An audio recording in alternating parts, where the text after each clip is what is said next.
Oi, Olá, meu nome é Luciana Munhoz. eu sou a Thais Maia e nós somos as Bioéticas. E o nosso canal é voltado para a esfera da saúde e do direito. Hoje a gente está aqui com a Juliana Mendes, que é a mãe de 7, e vai conversar com a gente um pouquinho.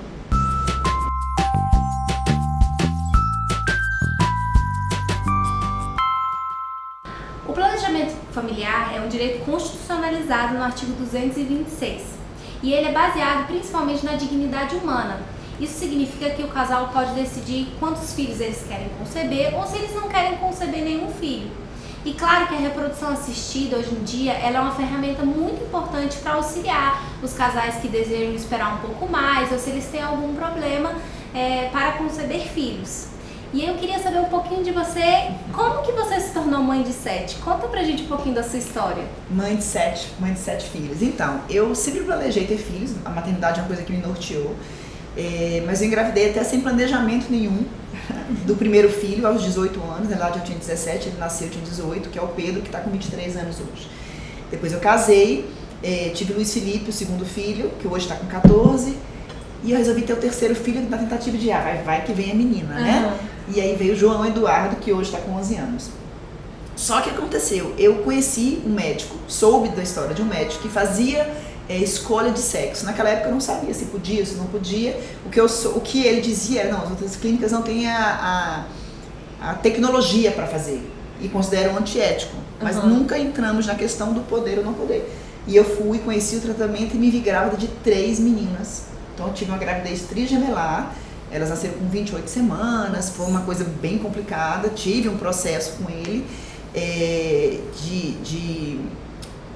na verdade assim, eu tive as trigêmeas e depois eu separei. Vamos voltar aqui e falar da história do 7.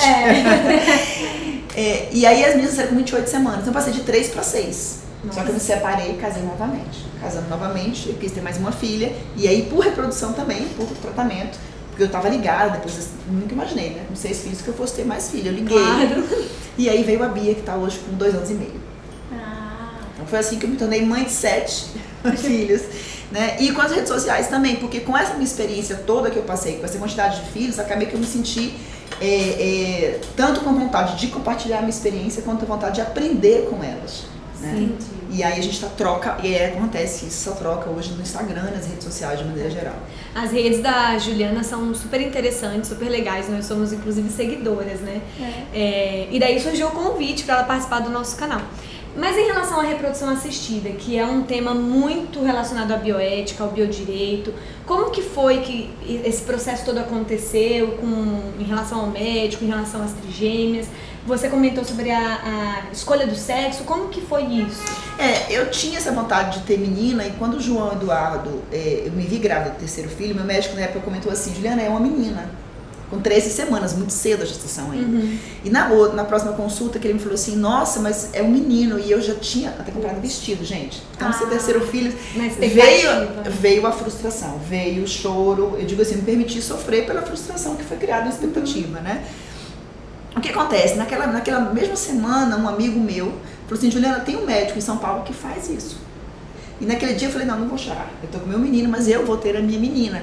E aquilo eu resolvi.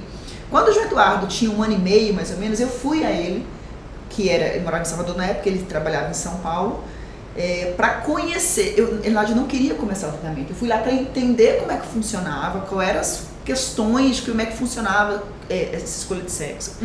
Né? Eu fui conhecer, eu lembro que meu marido na época, nós fomos conhecer. E eu saí de lá, eu lembro que eu estava de dia, eu saí de lá 100 dias medicada. Ele tinha um poder de persuasão muito grande. Mas não é seu sonho? Por que você vai adiar seu sonho? Mas você já não está aqui? Já não sei. E lembra que aqui, já né? tá aqui. Já ele tinha aquela coisa. E assim eu fiz. Eu comecei o tratamento logo ali. Acho que a gente nem pensa direito, assim. E foi assim que aconteceu, né? E aí me vi grávida de trigêmeos. Na realidade, eu passei por 2 tentativas. A gente tá falando de Roger Abdelmaci, né? Eu nem sei te dizer se tá preso, porque ele tá preso, tá solto, tá preso. Eu nem sei a situação dele hoje. Mas eu tive problema com ele, eu fiz 2 tentativas porque a gente pagava por 3 tentativas. Acho que eu não sei se todas as clínicas hoje funcionam assim. Não, né? nem pode, é proibido. Então, é uma coisa que na época assim, você pagava, você tinha a opção de pagar por uma, ou era muito, era quase o mesmo valor, pagar por 3. Então você pensava, cara, se der errado, ele te dizia, se der errado, você vai pagar tudo de novo. Então acho que 90% dos pacientes dele pagavam pelas por 3 tentativas. Porque o valor não era tão maior. Entendi, ele fazia de uma forma ali que... E aí eu lembro que na primeira tentativa eu acordei, a gente faz o procedimento, acho que todo mundo que trabalha com reprodução, né, que já fez, a gente faz todos aqueles tratamentos hormonais, vai monitorando os óvulos, aí na hora, eu fiquei em São Paulo, pra ter ideia, diferente do que eu fiz com a Bia, eu ia à clínica dele diariamente, medir os óvulos e fazer exame de sangue por 15 dias. Todos os dias a gente ia na clínica. Eu lembro que me mudei para São Paulo com 3 crianças em casa. Eu fiquei 12 dias, entre 12 e 15 dias em São Paulo, no hotel, ali perto. E aí o que acontece? A gente media e como eu não tinha problema nenhum de fertilidade, o cara media os 15 maiores óvulos, os 20 maiores óvulos. Muitos era óvulos, facilitado, né? Até pra colheita dos óvulos e tal, você deve era uma ter produzido dosagem muito. hormonal muito grande que ele usou também. E aí o que acontece? No dia de retirar esses óvulos, a gente é anestesiada, é feito com anestesia, Propofol, e no mesmo dia o homem coleta o esperma. E eu subi e fiquei sozinha no quarto. Entendi. Né? Você sobe, você tá lá, vai na clínica, eu não lembro de nada, sei que eu acordei com ele dentro do quarto. Só que ele entrou no quarto e ele me beijou. O abdômen macio, né? Só que a primeira reação que você tem é assim, tô muito doida com esse anestésico, Entendi. né? A reação que você tem... Você não tem uma noção se é realidade ou se porque é a droga, ele entrou, o que tá acontecendo. E ele me deu um beijo e saiu. Eu falei assim, gente, que loucura. Só que ele tornou a entrar. E quando ele entrou na sala, ele me segurou e me beijou e enfiou a língua na minha boca. Nessa hora eu empurrei ele. Eu falei assim, cara, não tô doida, né? Sim. Tá E você de roupão, você tá nua praticamente, você tá sozinha no quarto. Completamente né? Vulnerável. E aí quando ele entrou, que ele me beijou, que eu empurrei, ele fez, que isso, Ju, beijinho, camarada, e me deu uns tapas no rosto, assim, e saiu. Aí na hora eu lembro que eu peguei assim o telefone que tava do lado, e liguei pro meu marido e falei, você tá onde? Ele fez, eu tô aqui embaixo. Eu falei, sobe. E aí ele subiu junto, né? Eles entraram os dois juntos, chamou o maridinho, nossa, que bacana, não sei o que, tá tudo bem e tal. E na minha cabeça eu falei assim, cara, se eu fiquei aqui 15 dias em São Paulo tomando injeção, furada fazendo exame de sangue, coletei os meus óvulos, daqui a 3 dias eu implanto esse bebê e vou embora. Se eu contar pro meu marido, eu não volto mais aqui. Nunca mais, né? Não piso mais o pé aqui. E eu falei. Sim. Foi a reação que eu tive. E eu acho que pelo que eu vi dos processos dele, todas elas calaram. Todas, porque ele usava a vulnerabilidade exatamente para se aproveitar. Porque todo mundo queria muito esse filho. Então ele se utilizava disso, né? Desse desejo. Que o meu caso não era nem problema de fertilidade, mas assim, eu conheci mulheres lá, eu conheci uma professora, por exemplo, de Curitiba, eu acho, que ela tinha vendido tudo pela 8ª vez para tentar. Ele era a única chance dela. Entendi. E ela engravidou de gêmeos, eu lembro disso. Depois de 8 tentativas, um negócio assim absurdo. Porque ele tinha realmente uma tecnologia avançada, porque ele usava, a gente sabe hoje, de técnicas que não são permitidas. Ele misturava o citoplasma de um com o óvulo do outro, ele fazia uma coisa nesse sentido, hoje a gente sabe disso. Então eu lembro que eu saí de lá pensando muito mal, eu vomitava e tal, e ele queria que eu voltasse, eu falei, não volto. Só que por causa da quantidade de hormônio e quantidade de óvulo, eu tive o que chama de hiperestimulação ovariana. Sim. Eu enchi de líquido. Pode acontecer. Não engravidei nessa tentativa, não engravidei, enchi de líquido, tive que tirar 2,5 litros de líquido do abdômen. E aí, o que você pensa, né? Eu engravidei de 3, paguei por 3 tentativas, desculpa, e não volto nunca mais, porque aí teve toda uma confusão. Ele que ligou pro meu marido, dizendo que eu tinha criado uma história, porque uma médica amiga minha ligou pra lá. Quando eu contei pra amiga minha o que tinha acontecido, ela ligou pra anestesista. Porque ela, como médica, fez, olha, você é anestesista. Eu nem sei como é que funciona a relação de anestesistas com as clínicas. Aí eu acho que até vocês sabem mais. Mas o que ela ligou pra ele e falou assim, olha, você é responsável pela paciente da hora que ela paga até a hora que ela acorda. Se ela acorda com o médico em cima dela, a culpa é sua. Sim, e ele isso mesmo. Tem que acompanhar. Como é que eu estava completamente sozinha? Sim. Vulnerável a esse ponto. E ela ligou pro anestesista. O anestesista não era da equipe dele, enlouqueceu. Fez, cara, o que aconteceu? Com a minha paciente. Mas ele se sentiu responsável. Sim, porque ele te deixou sozinha. E ele ligou para o Abdelmaci, o Abdelmaci ligou para essa amiga minha. Entendi. Olha como ele é maquiavélico. E eu, nesse momento, meu marido estava viajando, eu não tinha contado para ele, porque nós chegamos de São Paulo e ele embarcou para Belém para uma viagem a trabalho. E eu enchendo de líquido no abdômen. Eu internei para tirar líquido e ele ligou para essa amiga minha amiga, olha, inclusive aconteceu isso, eu liguei para o anestesista assim, Juliana não está bem, o marido não sabe. O que ele fez? Ligou para o meu marido. O que ele pensou? Quem conta primeiro, conta melhor a história. Sim. Claro. Né? Então ele ligou para dizer que eu estava criando a história, que eu estava com anestesia, que eu estava criando e tal, nesse sentido.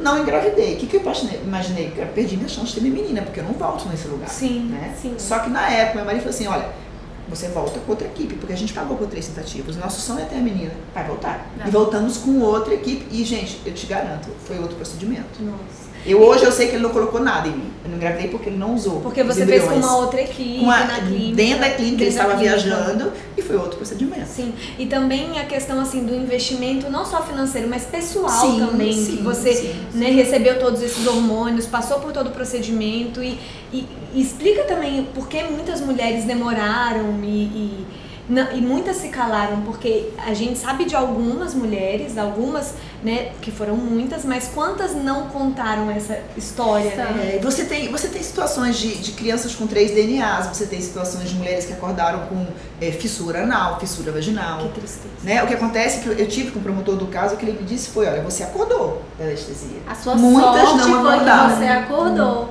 E é uma coisa muito importante a gente também pontuar aqui, que atualmente no Brasil não tem uma lei clara que determina até hoje sobre reprodução assistida, que está naquela época. Até para a escolha de sexo isso não é claro? Não, desde 1992 isso se determina que a reprodução assistida não pode escolher, mas só tem uma resolução do Conselho Federal de Medicina, não existe uma lei específica federal que determina sobre isso. A gente tem a lei de biossegurança que pincela um pouco, o Código Civil que fala sobre a possibilidade de reprodução assistida pós-mortem, tem a resolução do Conselho Federal de Medicina 2168 que foi publicada dia 10 de novembro de 2017 agora, e ela, desde 1992, eles determinam que não pode fazer a reprodução assistida escolhendo o sexo. A reprodução assistida não tem essa função.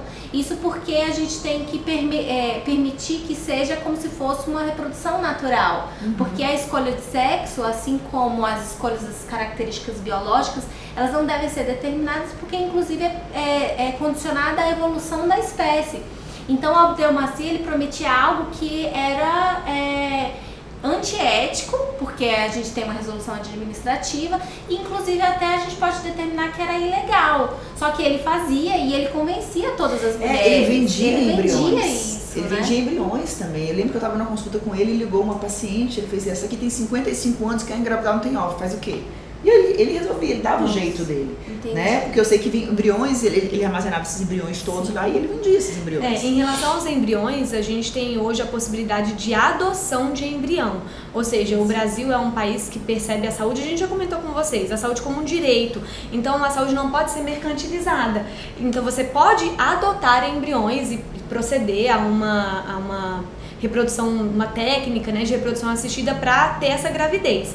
Mas a venda é proibida. E esses embriões que ficam nas clínicas, qual é a legislação? Eles podem ser descartados? A partir de 3 anos, que é o que atualmente se compreende de acordo com a lei de biossegurança, eles podem ser descartados, mas obrigatoriamente tem que permanecer 3 anos congelados. Isso. Agora, uma coisa que eu queria saber de você, que você já comentou com a gente um pouquinho fora da câmera, é sobre o fato de terem sido trigêmeas. Ele implantou as 3 e te avisou que eram 3? O que acontece? O que eu imaginei? Eu coloquei 2. Na época eu imaginei que tivesse tudo ok e não engravidei, né? Aí ele fez, olha, temos 3 embriões excelentes. Eu falei assim, cara, mas eu não posso engravidar de trigêmeos, até porque eu tenho 3 cesáreas. Eu com 3 cesáreas eu não poderia, eu não sabia na época, mas eu não poderia engravidar nem de gêmeos, quanto mais de trigêmeos. Seria uma gravidez de risco. De altíssimo risco, né? E aí ele falou assim, Juliana, pode colocar as 3, menos de 1% de chance de ficarem as 3. E eu fui nesse menos de 1% de chance, me vi grávida de trigêmeos. Quando eu fiz o primeiro exame de sangue, que eu lembro que era positivo acima de 50 e deu 590, eu falei, opa, não ficou só 1, né? E na ultrassom que o médico, que era o meu obstetra na época, que eu acho que foi uma falha minha não conversar com ele anteriormente. Eu tinha que ter conversado com ele antes, até para que ele me dissesse essas proibições. Mas como eu falei para vocês, eu fui ao médico para conhecer e sair de lá tratada. E ele era um médico e ele era muito famoso, muito reconhecido. Exatamente. E aí, o que ele fala? Você nunca poderia ter transferido 3 embriões, porque você não pode. Quando ele fez o ultrassom e que me viu grávida de trigêmeas, ele me ligou. No caso foi, a Massim me ligou e fez assim, péssimas notícias. E eu não entendi. Eu falei, como assim? Tô grávida, né? Você estava feliz. E ele falou assim, não, porque você não pode engravidar de trigêmeas. Quer dizer, ele fez sabendo o tamanho da responsabilidade, da irresponsabilidade dele, que era implantar em mim uma paciente com 3 cesáreas anteriores, 3 embriões. Ele fez, você não pode fazer a loucura de permanecer com esses embriões. E aí ele te propôs ele fez, com 12 semanas você vem à clínica e a gente faz uma redução embrionária. Gente, e ele fazia constantemente. Por isso que ele botava 5, 6, 7 embriões em mulheres. Né? Que assim, eu não sei se hoje se permite, mas antigamente eu sei que não se podia. Antigamente eu acho que pela fragilidade do tratamento, uma coisa nova, você colocava mais para conseguir ficar. Hoje a gente tem, não sei. E não, ele fazia há reduções. uma quantidade. Você pode ir até no máximo 4 embriões. No máximo, e a partir dos 40 anos. Até os 35 são no máximo 2, entre 36 e 39 no máximo 3 e a partir dos 40 no máximo 4. Eu tinha 30, né? As minhas têm 30 e 41, as minhas eu tinha 32 anos. Então, se fosse hoje, seriam no máximo 2 embriões. E ele colocou 3. E assim, só que eu tinha um agravante, não era a primeira gravidez. Sim. Eu tinha 3 cesáreas anteriores, ele não poderia transferir nem 2, nem 3, nunca. E aí eu falei assim, olha, eu não vou aí com 12 semanas escolher na tela quem sai. Nossa. E na época eu lembro que de 4 médicos que eu pesquisei, que eu consultei, que eu tinha contatos, tanto ele quanto mais 2, falaram assim, Juliana, você está correndo risco de vida. Você precisa, por questão de risco de vida sua e das crianças, tirar. Só que o meu médico, Salvador, falou assim, então aí vamos até o final. E foi assim que eu fui. Elas nasceram com 28 semanas, prematuras extremas, ficaram 75 dias no UTI. Quer dizer, é toda uma condição de risco que eu passei, que elas passaram, por uma irresponsabilidade do médico que estava preocupado com a taxa de sucesso dele. Que era altíssimo, porque ele fazia tudo antiético. Exatamente. Tudo que ele conseguia, todos os dados, os índices dele eram bons, porque ele violava todas as regras. Sim. E a redução embrionária, ela sempre foi proibida. Não é que ela passou a ser proibida depois de 2013, porque teve uma resolução do CFM de 2013, teve outra em 2015 e essa de 2017. Ela sempre foi proibida. E no caso, você também já comentou com a gente nos bastidores sobre os seus outros embriões. Você não sabe onde eles estão, né? Não. E fazendo as contas das 2 tentativas, eu devo ter em torno 21 embriões. Porque eu fazia muitos embriões, né? Na época que estourou o caso dele, algumas reportagens colocaram que o filho dele, que eu cheguei a conhecer, e que ele acabava com esse filho, né? Porque ele dizia que o nome dele era enviado de Deus. Ele se intitulava enviado de Deus. Pra você ver o tamanho da prepotência, né? E que o filho dele não era ninguém, assim.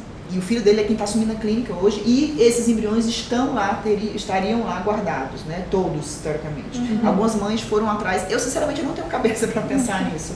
Para saber se foram vendidos, se não foram vendidos, se foram descartados. É uma coisa que eu procuro não pensar. Porque se eu for começar a me preocupar com isso, primeiro, se eu tenho um filho na rua. Né? E segundo, o que estão lá 21, vou fazer o quê? Não é uma coisa que me... Não é algo que é fácil de se lidar, inclusive, porque é possível o descarte, sim, depois de 3 anos, como a gente falou, mas e fazer essa escolha, né? E determinar, eu não sei por que isso foi armazenado, usou, né? Porque se com 3 anos descartado, por que estão armazenados? Né? E são todos, eu não sei. Eu vi que algumas foram atrás e não encontraram nada, algumas encontraram. Então é assim, uma coisa que eu... Gente, eu tenho 7 filhos, não dá pra pensar já nessa deu, parte. Não, né, nos 21. Mãe de 7, 21 embriões. Só que tem mais filho no mundo, sou eu. Não, mas é muito linda a sua história, eu acho que ela representa muitas mulheres e a gente também tem comentado que ser mãe de 7 é muito mais do que ter apenas 7 pessoas na Terra, é cuidar, é criar. Então, eu queria muito agradecer você aqui. Obrigada, a sua história é inspiradora. Eu espero que vocês tenham gostado. É importante falar assim que a Bia é a 7ª filha, como eu era ligada, também foi de uma reprodução legal, uma reprodução bem cuidada, uma reprodução tranquila, ética, e que assim, eu fui muito, assim, eu pude viver os 2 lados, né? Eu estava protegida, eu não estava sozinha, eu me senti, e foi de novo difícil viver isso, né? E eu lembro assim, falei pro meu marido, Cleber, você não vai sair do meu lado. Mas eu fui acolhida, então dá pra fazer, tem os dois lados, Sim. né? E é uma história também, essa questão relacionada ao abuso, a relação médico-paciente, que a gente precisa fazer um vídeo, né, Lu, sobre essa questão da relação médico-paciente, que é uma relação secular, a vulnerabilidade do paciente. Sempre vulneráveis, Somos né? vulneráveis, sempre, exato. Sempre. E a gente já comentou, né, no vídeo de bioética brasileira sobre essa questão da vulnerabilidade, que é um elemento da bioética também. Então a gente agradece muito sua participação, não tenho nem palavras, né? É um prazer, estou à disposição aqui. Acompanhe ela nas redes sociais dela, é só clicar aqui no rostinho dela que vai aparecer. Eu queria agradecer, não deixe de se inscrever no nosso canal e seguir a gente nas redes sociais. Até a próxima. Tchau. Até mais. Ai, gente, eu gostei muito. Eu gostei muito, foi muito melhor. Eu gaguejei um pouquinho no final. Não.